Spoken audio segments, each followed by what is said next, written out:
దస్తగిరి. ఆసుపత్రిలో చికిత్స పొందుతూ లాయర్ ఇజ్రాయెల్ మృతి చెందాడు. దాడి తర్వాత పోలీస్ స్టేషన్లో లొంగిపోయాడు నిందితుడు దస్తగిరి. ఇజ్రాయెల్ ఇంటిపై ఉన్న మహిళకు దస్తగిరి వేధించినట్టుగా తెలుస్తోంది. లాయర్ ఇజ్రాయెల్ను ఆశ్రయించింది సదరు మహిళ. దస్తగిరిపై లాయర్ ఇజ్రాయెల్ ఫిర్యాదు చేశాడు. లాయర్పై కోపం పెంచుకున్నాడు దస్తగిరి. ఇజ్రాయెల్ని చంపేందుకు 4 రోజులుగా ప్లాన్ చేస్తున్నాడు. మృతుడి ఇంటి దగ్గర పలుమార్లు నిందితుడు రెక్కి నిర్వహించాడు. ఉదయం బయటకు వెళుతున్న ఇజ్రాయెల్పై కత్తితో దాడికి పాల్పడ్డాడు ఇతగాడు. లాయర్ ఇంట్లో ఎలక్ట్రీషియన్గా పనిచేస్తున్నాడు దస్తగిరి. ఈ నేపథ్యంలో ప్రస్తుతం ఆ విజువల్స్ మీరు చూడొచ్చు.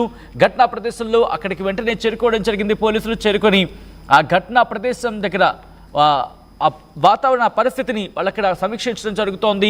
దానికి సంబంధించిన విజువల్స్ మీరు చూస్తున్నారు. హైదరాబాద్లో దారుణం జరిగింది. లాయర్ దారుణ హత్యకు గురయ్యాడు. చంపాపేటలోని ఇజ్రాయెల్పై కత్తితో దాడి చేశాడు దస్తగిరి.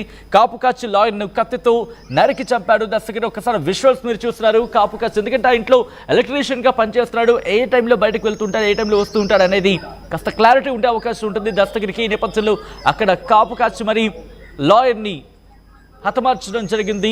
విజువల్స్ మీరు చూస్తున్నారు. క్లూస్ టీం అక్కడికి చేరుకునే ఆధారాలను సేకరిస్తోంది. ఈ ఘటనపై లాయర్ కూతురు, లాయర్ కుమార్తె రియాక్ట్ అవ్వడం జరిగింది. ఆమె ఏముంటుందో చూద్దాం. వాళ్ళకి సర్వెంట్ ఉంటారు కదా అపార్ట్మెంట్స్, ఆ సర్వెంట్ హస్బెండ్ అండ్ వైఫ్ ఉంటారు. వాళ్ళకి ఒక పాప. Dastagiri is different person. చెప్తున్నది వాట్ ఇష్యూ మెయిన్ ఎవర్ వాళ్ళ లైఫ్. వైఫ్ అండ్ హస్బెండ్ ఉంటారు. వాళ్ళకి ఒక పాప ఉంటుంది.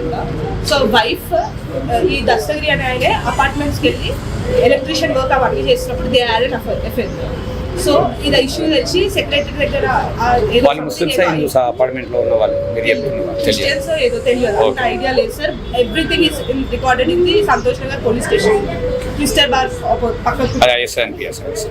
దాని తర్వాత మా డాడీ ఏం చేసిందంటే 1 month బ్యాక్ ఆయన కాల్ చేసి ఎక్కడున్నో ఇంట్లో వర్క్ ఏదున్నా మేము ఆయనలో పిలుస్తాం, ఎక్కడున్నో అంటే ఈ సెట్ ఎంటైర్ ఏదైతే అయ్యిందో ఏది అఫేర్ ఉందో అదంతా చెప్పినప్పుడు అరే అవి అంతా ఎందుకురా వచ్చి పని చేసుకుంటే నువ్వే దాపెట్టిన వాళ్ళని. మా డాడీకి అపార్ట్మెంట్లో గ్రౌండ్ ఫ్లోర్ మా డాడీ ఆ బ్లాక్ అనే అపార్ట్మెంట్స్ నువ్వే దాపెట్టిన వాళ్ళని నువ్వు మా ఇద్దరిని అరేంజ్ చేయి, ఇప్పుడు మా ఇద్దరిని కలుపు అంటే నేను బ్రోకర్ని కాదు నేను అడ్వకేట్ని అని మా డాడీ చెప్పినాడు. మా డాడీ ఒక్కడున్నప్పుడు వస్తుంది దస్తగిరి ఎట్లా వస్తుంటే మా డాడీ ఇది సేఫ్ కాదు, something is happening, something is gonna happen అని మా డాడీ ఇది సేఫ్ కాదు ఆ కంప్లైంట్ ఇద్దామనే ముందు మాకు చెప్పిండు. అక్కడ కూర్చొని ఇట్లా అయితే నేను కంప్లైంట్ ఇద్దాం అనుకుంటున్నాను. ఏ రోజు అయింది ఈ ఇన్సిడెంట్? ఇలా కంప్లైంట్ ఇద్దాం okay recent between 10 days. Okay okay complaint ఇచ్చారా? వెళ్ళి కంప్లైంట్ ఇచ్చినారు, వాళ్ళు మాట్లాడి కౌన్సిలర్ ఇచ్చారు. అప్పుడు బయటికి రాగానే క్యూ మేర వాళ్ళు కంప్లైంట్ ఇయ్యారు సార్, తప్పటి మాన్నాక కంప్లైంట్ ఎందుకు ఇచ్చినా సెట్ అయిపోతుంటే అని అన్నారంట.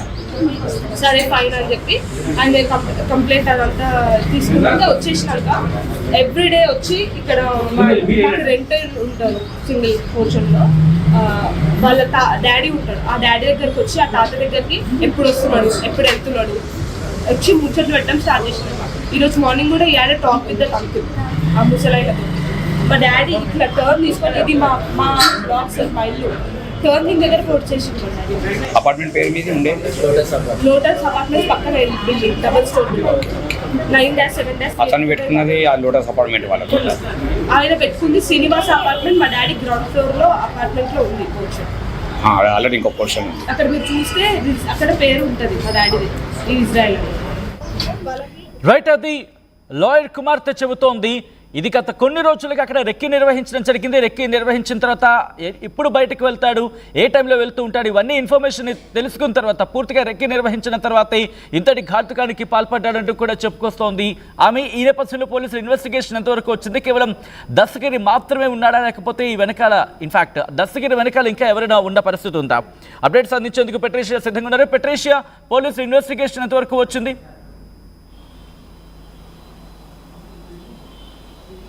Yes, IAS Sadan police station పరిధిలో దారుణమైన హత్య. ఒకవైపు పాత కష్టాల వల్లనే అడ్వకేట్ని అతి దారుణంగా హత్య చేసిన ఒక వ్యక్తి చెంపాపేటలో పూర్తిగా చూసుకుంటే కూడా చెంపాపేట ఈస్ట్ మారుతి నగర్లో ఈ ఘటన చోటు చేసుకుంది. అడ్వకేట్ రంగారెడ్డి కోర్టులో పనిచేస్తున్న ఇజ్రాయెల్ అనే ఒక అడ్వకేట్ని అతి దారుణంగా హత్య చేశారు. వెంటనే హుటాహుటిగా కాంచన్బాగ్ హాస్పిటల్కి తరలించారు.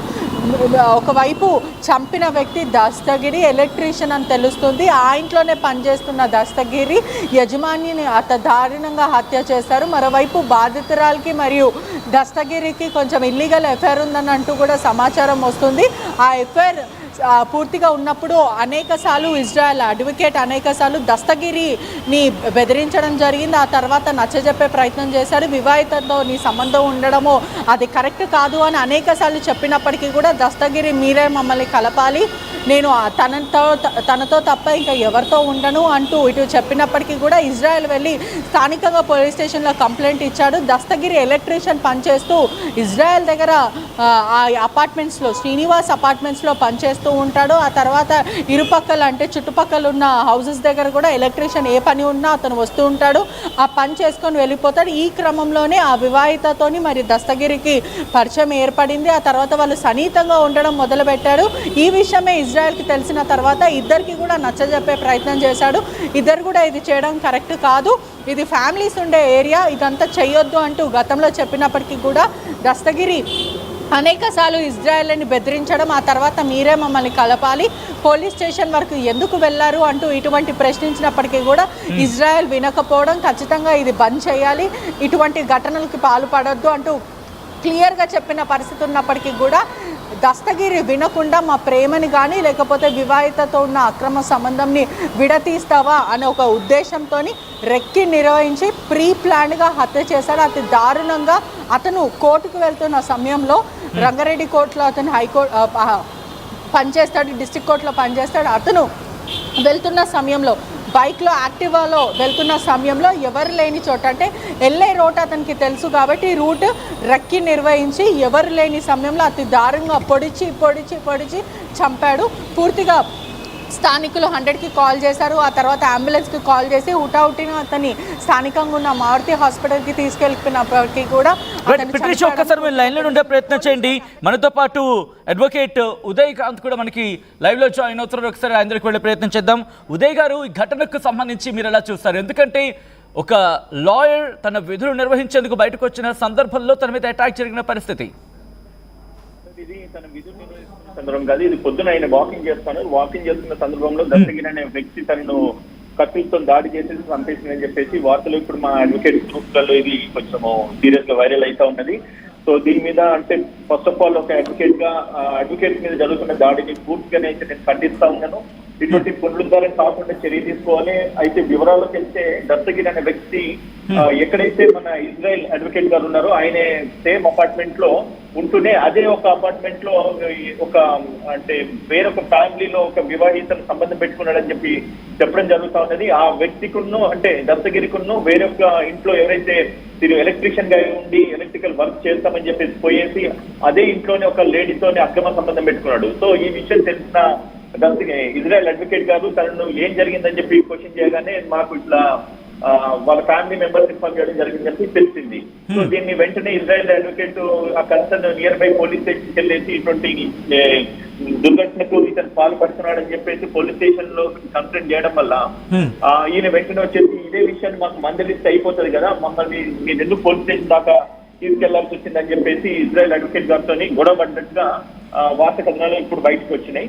సో ఇందులో మరి ఈ విషయాన్ని ఆయన పగబట్టేసి కాపు కాసేసి ఈరోజు పొద్దున ఆయన బయటకు వెళ్తున్న సమయంలో కత్తితో దాడి చేసేసి అటాక్ చేయడం, ఆయన మళ్ళీ వీళ్ళు హాస్పిటల్ తీసుకెళ్లిన తర్వాత ట్రీట్మెంట్ జరుగుతున్న సమయంలో అడ్వకేట్ చనిపోయిందని చెప్పేసి ఇప్పుడే మా అడ్వకేట్స్ గ్రూప్ లో న్యూస్ వస్తా ఉందండి. దీన్ని అంటే న్యాయవాదిగా అండ్ మాకు కాంగ్రెస్ పార్టీ లీగల్ సర్వీస్ తీవ్రంగా ఖండిస్తా ఉన్నాడు.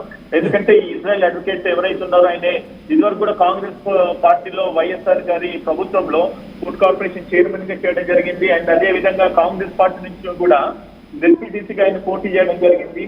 సో వివిధ సేవలు అంటే కాంగ్రెస్ పార్టీకి సేవలు అందిస్తూ న్యాయవాది వృత్తికి తన వృత్తి ధర్మం కింద ఆయన వెళ్ళేసి తన యొక్క ఆవేదన అంటే డ్యూటీ డిశ్చార్జ్ చేస్తున్నాడు. కానీ ఎటువంటి వ్యక్తిగత కక్షలకు అడ్వకేట్స్ కానీ క్లయింట్స్ కానీ లేకపోతే ఇటువంటి నేరస్తులకు ఉండయి అన్న విషయాన్ని వాళ్ళు. కానీ ఉదయ్ గారు ఇలాంటి ఘటనలు ఎటువంటి సందర్భం? ఎందుకంటే దస్తగిరి లాంటి వాళ్ళు ఆ హీట్ ఆఫ్ ద మూమెంట్లో ఇటువంటి ఘాతుకాలకు పాల్పడుతూ ఉంటే ఇటువంటి కేసెస్ డీల్ చేయాలంటే నెక్స్ట్ అడ్వకేట్స్ ఆలోచించే పరిస్థితి పడిపోతూ ఉంటుంది. కాబట్టి దీనికి ఏమైనా స్ట్రిక్ట్ యాక్షన్స్ అవసరం కనిపిస్తోందా, లేకపోతే స్ట్రింజెంట్ యాక్షన్ ఏమైనా కావాలనిపిస్తుంది దీని మీద?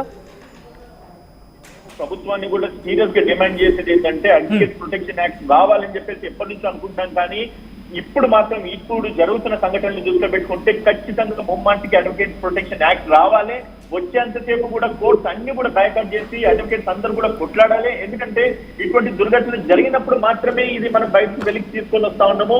అడ్వకేట్స్ మీద చర్య తీసుకోవాలి. అడ్వకేట్ మీద ఎటువంటి అగత్యాలు జరుగుతున్నప్పుడు ప్రభుత్వం సీరియస్ గా చర్య తీసుకోవాలి.